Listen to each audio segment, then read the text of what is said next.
The summer heat is on, a perfect reason to stay hydrated. But did you know you can overhydrate to the point of death? Shamela Pullen explains in the health report.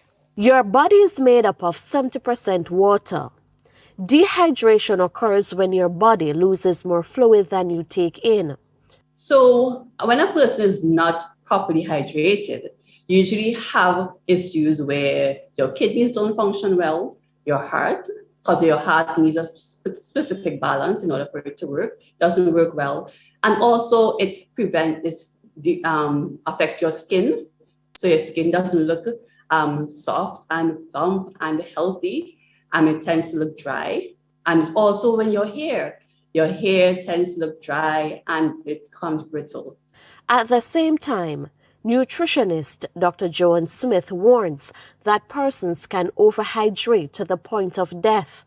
What happens is that because they have so much fluid in their bodies, their kidneys can't really function properly, and their sodium to ratio in their body is affected.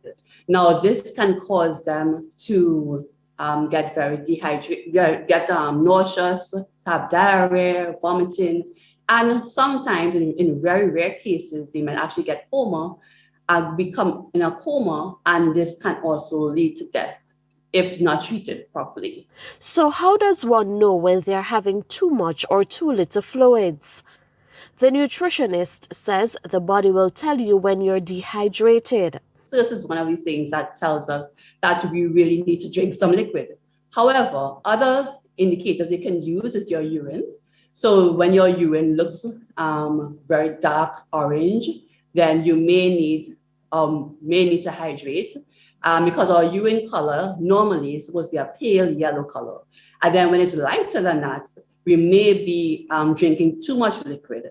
And we can also drink too much liquid if we have more than a liter of water within an hour.